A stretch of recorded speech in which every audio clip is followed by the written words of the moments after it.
Dear audience, welcome to the show POWERchat. In today's episode, we will be discussing about the state of right to information in Nepal. Joining us today is Dr. Krishna Timalsena, Executive Director at National Law College and an expert of the right to information. Please allow me to welcome him. Welcome to the show, Dr. Timalsena. Thank you, Laxman. How have you been? I'm very good. I'm fine. Well, you have been in the field of legal development, worked here in Nepal, promoting right to information and freedom of expression culture. Also leading a college, promoting legal education here. How do you analyze the state of freedom of expression here in Nepal? If you analyze the right to information in Nepal, comparatively this is being better. But whatever we expect and people expect, the civil society expects, that has not been achieved so far. Right to Information Act has passed in the year 2064, Bikram Sambat, and it is 2007, and the rules came on 2008. So now it is 1 decade. But the right to information space is very slow, but we are moving forward. That is my assessment. But these days, very few activities, especially to enhance right to information regime, have been launched. But the government says we are doing very good. Even the National Information Commission is there. It is working progressively. There are civil society organizations, they are also working on this issue. Public Service Commission has introduced curriculum based on right to information, and now even the government with developing some curriculum in the +2 and even in the school level is developing. So these are some of the areas. And the training to media persons and to other civil society organizations is gradually improved.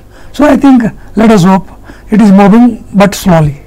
You are of the opinion that little awareness has been created among different stakeholders, but the state and non-state instruments, especially that of the Independent Commission, National Information Commission, and civil society activists, were not able to address the aspirations of public watching upon the wrongdoings of government through this tool, right to information? Actually, whenever we discuss about right to information, we should take into account 3 aspects: demand side, supply side, and enforcement side. So far the demand side is concerned, because of overwhelming expectations of the people, they are now in a position to understand what is being happened in the government, but they are not being able to demand their right, especially proactively. And even the government is not very ready to provide information, not from the passive side but from the proactive side, because without demand the government should give information to the citizens. It is the supply side. And only the Nepal Rajpatra, some of the activities of the government through the spokespersons, even the ministers, and some of the activities are regularly done. They have been taken very seriously. But other than that, the government is not very ready to update its information regime. There is no institutional memory in the government department.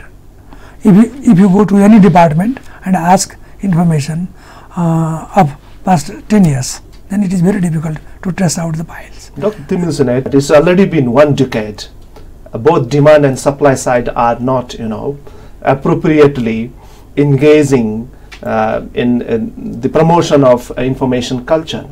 What are the major reasons behind people not being able to demand with the appropriate information that they need, and why government is failed to do so?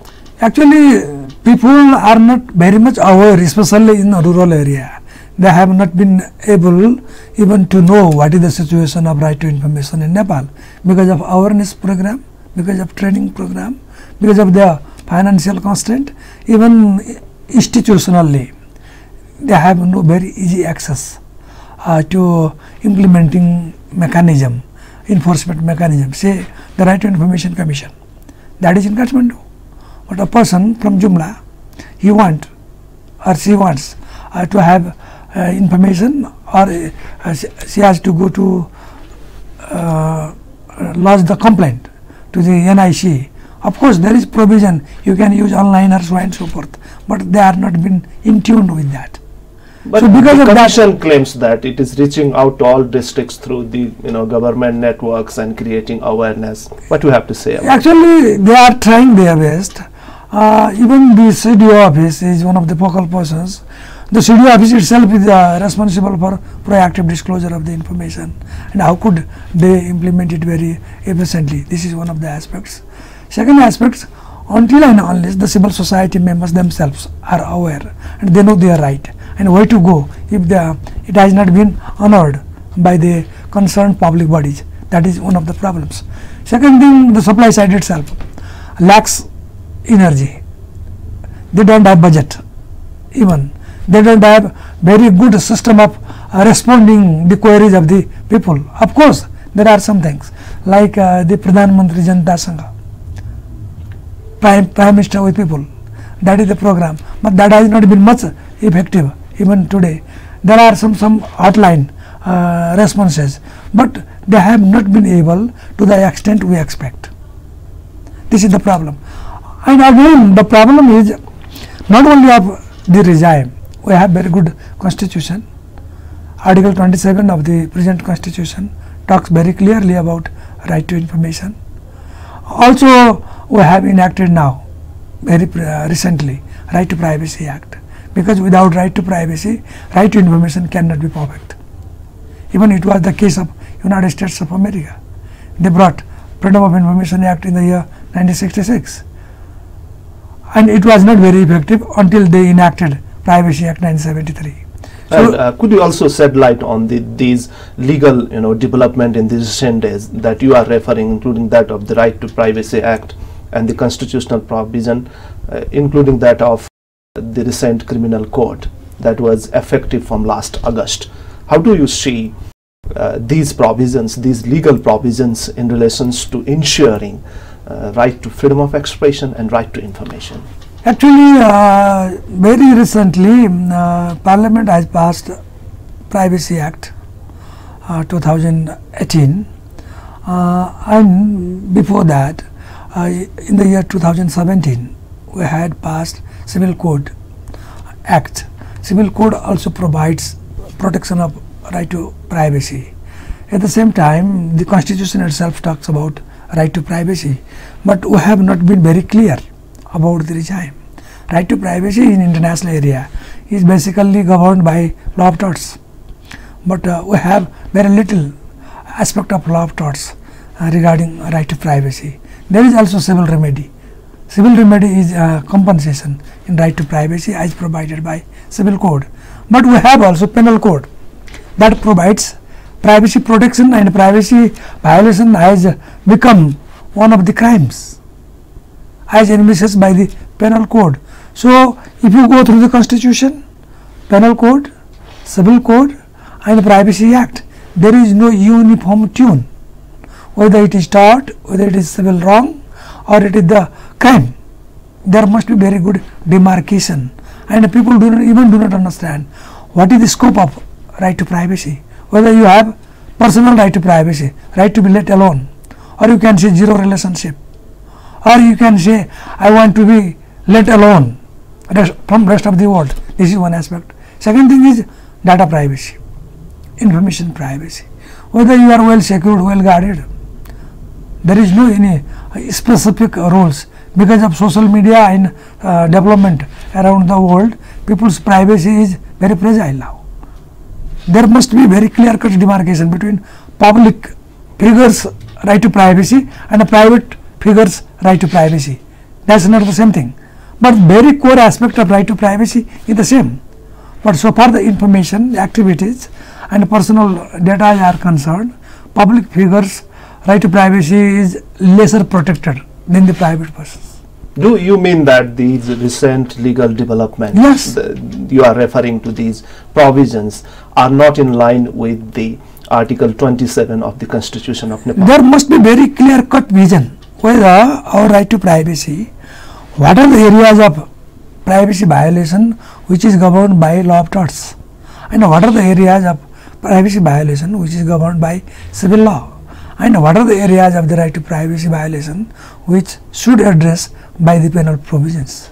That must be clear. There are three. At the same time, above all, there is constitutional provisions, and even you have constitutional remedy. There is no clear-cut study, and even the vision how to move privacy cases to the courts on what basis: civil, criminal, constitutional. There was also widespread criticism about Right to Privacy Act, that it would suppress independent media in the name of protection of the privacy of the public figures. How do you see the state of independent media in relations to investigating the wrongdoings of the government authorities and public figures? Actually, right to privacy law, which has been enacted very recently, is yet to be seen how would it be implemented in the days to come. But so far my knowledge is concerned, and I went through the provisions of the Right to Privacy Act, that has not been built on very basic principle of right to privacy. It is the fear psychology that has governed the Right to Privacy Act, and public figures privacy and private figures privacy, and the privacy rules, how to moderate it, how to utilize it, and there is a big problem even in concept, because the concept is contradictory with the penal code, penal provisions, and even privacy can be violated by the private persons. That aspect is neglected in the new law. Well, how do you see the link between open governance and right to privacy? At a time, government is talking about protecting right to privacy, but at the same time promoting the culture of right to information, open governance, asking public to watch upon the government's wrongdoings. How do you see these issues today? Actually, we have to look at not only the privacy and right to information, you have to think of state secrets also, because that is a different part of, that's not the privacy. State's privacy is called state secrets, individuals' secrecy is called privacy, and the people's right to access, that may be on proactive basis, or that may be on demand basis, that is right to information. This is triangular relationship among these factors: privacy, secrecy, right to information regime. The government is not very much proactive to provide information to the public, and very recently the government's tendency is not very positive. The government is now trying to hide basic information from the large public, and the public is not very much aware. So it is one of the problematic area of freedom of expression, because freedom of expression is the umbrella term. It covers everything. Even open government comes within the freedom of expression regime. Even internet freedom. These days we are talking about internet freedom. We are talking about online media. We are talking about right to communications. There are many factors. They provide avenues for open government. To ensure open government, you need open data system. We have not been able to create data which is important for self-governance, which is important for public audit. This information should be in the domain of the public, and the public are not very much aware, and they have not been able to consume this public data, so that to implement and to ensure the open democracy. This is one of the areas, but we are working on that. Some of the you know very much about the civil society organizations. They are working on open data, open government system, and they are also making assessment on right to privacy regime of Nepal. Also, there is a very big debate on right to information and its status, whether we are moving forward or not. These are some of the areas where we need minute assessment and taking into account all the aspects. Even you have to talk about and think about the identity card that has been implemented from Tablejung very recently, how would you protect right to privacy through that mechanism, and whether private data kept by the government agencies will be disclosed under certain situation or not. And the situation of confidentiality is another regime. We have to even develop the law regarding breach of confidentiality. That of the public. Yes. Again, we are talking about in television show, we have to think of right to publicity. Publicity is another aspect. Commercial advertisement is another aspect, because these days corporate journalism is being very powerful. But we need alternative aspect of media, so that even the common people who live in the rural corner, they should be able to know what is happening in the Sima Darbar. Well, Dr. Timalsena, these are really interesting issues. Can you also shed light on when a public official or a public officer serving to any state or non-state organs that of the public nature, be it private or public or cooperatives or a government institution, can claim that he enjoys the privacy? What are the indicators a public officer saying that these are my private issues? There are very core concept of right to privacy. Every individual is a unit of right to privacy. He or she has a right to be let alone, even from their partners, couples. They cannot interfere to the very inner cell of individual self. This is one. Second thing is corporate privacy. Suppose you and me, we are talking here, but we don't want to encroach, to interfere our privacy from outsiders. This is a type of dining table privacy. Even corporate privacy is there. You are in public place, walking on the street, and even you are expecting that nobody would come and snap your photograph and publish tomorrow. That you don't want. You don't want to be interfered by others people. Unwanted interference is one of the aspects that protects your individual autonomy. These are some of the areas that is covered even to the public persons. But so far the public persons, public activities are concerned, which affect public interest, which are created by public fund, and the activities are for public purpose, that becomes public, and it should be under public domain, because it is the concern of the public, created by the public money or the government money, and the purpose is the public, and the activities are funded by the public money. These are public things, and they should go to the public domain. And barring these aspects, there are many aspects that touches upon your personal ego, personal matters, personal and genuine interest. There should not be any prurient curiosity from outsiders. That should be protected by right to privacy. Sometimes state organs and the officials working with the state agencies, they take this as an excuse, saying that this is my privacy, and the watchdog bodies like civil society organizations or say the activists or media people, they are not entitled to disseminate information related to their activities, which is largely affecting the public affairs.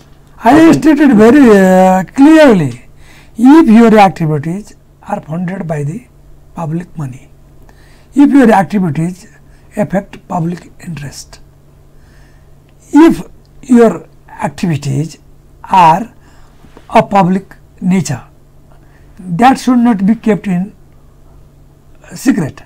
But if your personal core values, your marriage, your age, your income, unless it is the charge of corruption, your bank account, your personal data, your personal information, they should be protected.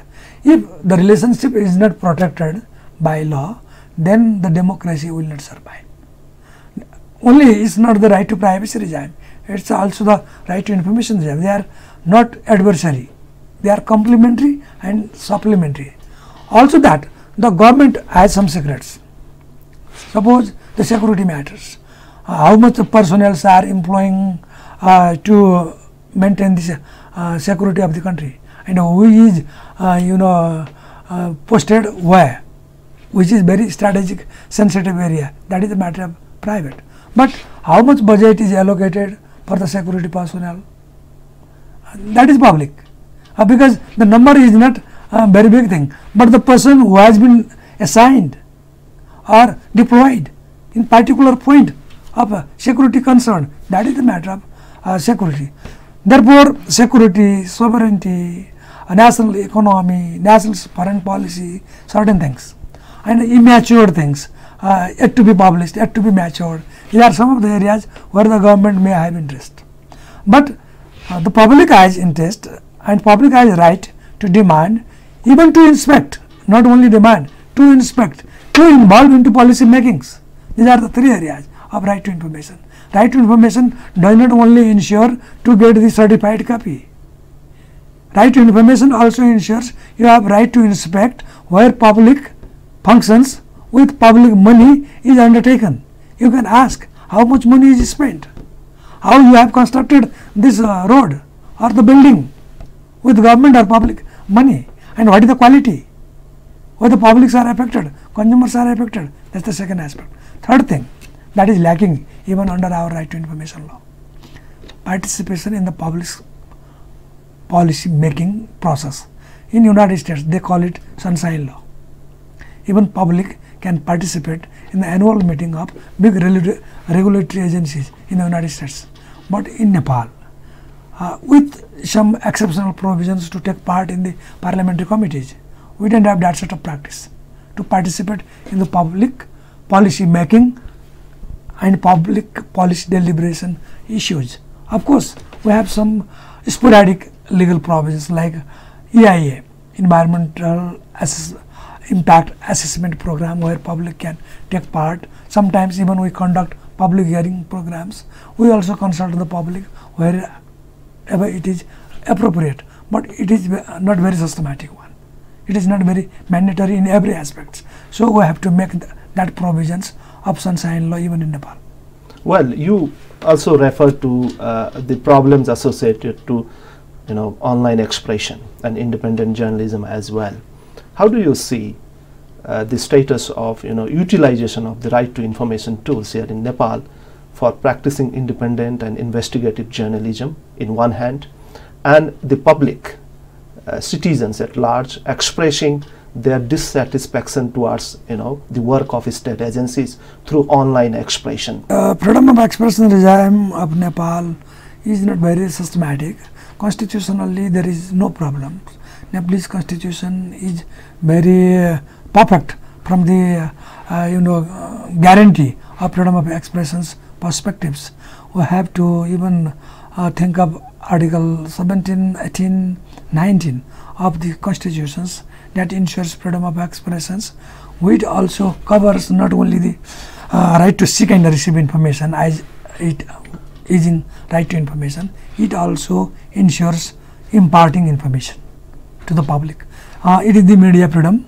Actually, media not only collects information, media disseminates information. It is the primary purpose of the media, because media's role, if you take it, to inform, to educate, to entertain, to pursue.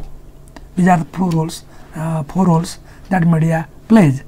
So far the Nepalese media is concerned, Nepalese media is a little bit is underdeveloped, that I say. They are in some aspects they are very good. They have brought information to the public in many respects, but investigative journalism's status is yet to be improved in Nepal. This is one aspect. Second aspect is code of conducts, applications of code of conduct to the media persons, media house, even corporate house. They have to be much aware, and without verifying the information, it is another aspect. And Nepalese media very less uses right to rectify or right to reply. And this status has not been fully understood, because without verifying the information they publish it, and then the very next day the published information was wrong, and the remedy is very poor. And once you assassinated the character of anybody else, that cannot be compensated by even a right to reply. So there must be very good balance between freedom of expressions and person's private information. This is it. But so far the freedom of expressions regime is concerned, it is gradually improved, but still there are problems of attacking the journalist, assault against the journalist, misusing the cyber law, Electronic Transaction Act. That requires further improvement from the freedom of expression perspectives. Well, Dr. Timalsena, there are many interesting issues, but we are coming to the end of this show. Do you have anything to say to our audience that I have left to ask you very quickly? What I would like to say to my audience is, use your right to information very properly. You have right to demand your information, and I would like to suggest the government be proactive to provide public information to the public without any partiality, and especially focusing on rural populace. Well, thank you very much for your time. Thank it you was a pleasure talking to you. Thank you. Dear audience, time now to wrap up the show. Keep watching us. See you next week. Namaste.